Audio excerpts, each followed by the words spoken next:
Hello boys and girls. Today we are looking at some soccer control and different ways we can practice our soccer control at home. Now our learning intention today is to practice the skills of control in soccer. And you'll remember when we watched that video of the Australian soccer team at the Olympics, they controlled the ball doing little taps with their feet many more times than they passed it, and many more times than they shot it. So remembering that controlling the ball and being able to hit it slightly where you want it to, but a small hit where you are getting the ball back afterwards, is the most important skill in soccer. We're also going to be looking to find a substitute for a soccer ball if you do not have a soccer ball at home. Now, I do not have a soccer ball at home, so I used two different substitutes here at my house, looking for you to be creative and find a substitute of your own as well.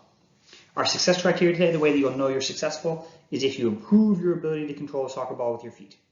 And again, I say soccer ball because many of you might not have a ball at home, and we're just looking to see what you can use instead. Now, finding your ball. If you don't have a ball at home, you need to use a substitute. What can you use to substitute it? Should be something that won't hurt your feet. There's something that won't damage anything it bumps into. That should be something that won't break or get damaged. So, if you have a glass vase at home that mom or dad puts flowers in, that probably wouldn't make a good soccer ball because it might break. Also, if you have a rock, a big rock, that wouldn't hurt because it will probably hurt your feet when you kick it. I personally, as you can see in the photos, used a coconut and also used a balled up pair of socks.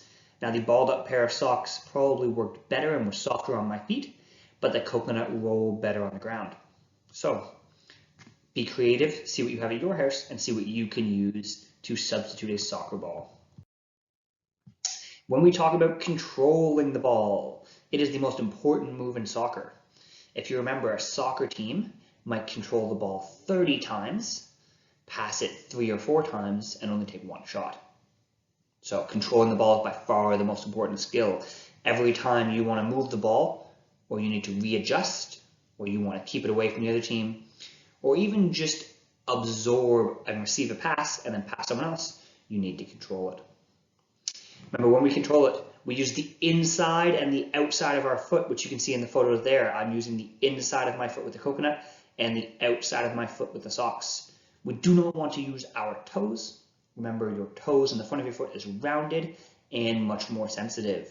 If you're playing barefoot like I am, and you kick something with the front of your toes, you will definitely hurt your toes. So make sure to remember to use the inside and the outside of your foot. Lots of small hits are better than a few big hits. For example, if I'm trying to get across the room I'm in now, it would only take me 3 big steps to get across the room, but I might do 7 or 8 little hits of my soccer ball to get it across the room instead of one big kick over towards the door. And you never want to have to run to catch up to your ball. So if you have a backyard or somewhere outside you can play this, you don't want to kick it so far that you have to run to catch it.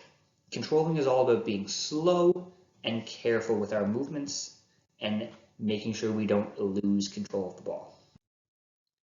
Now go ahead and play this game. When you're playing the game, make sure it is hard enough to give yourself a challenge. You don't want to make it too easy, just moving in circles around the room. But you also don't want to make it so hard that you can't be successful. When I play, I set up different chairs and different obstacles around the house that I tried to go around. I tried to do figure eights or zigzag in and out. I even got Mrs. Lynch to play with me for a few minutes and try and steal the socks off me while I controlled them. That was a lot of fun too. So if you have a family member at home, make sure to ask them if they'll play with you for a few minutes and try and control the ball and keep it away from them.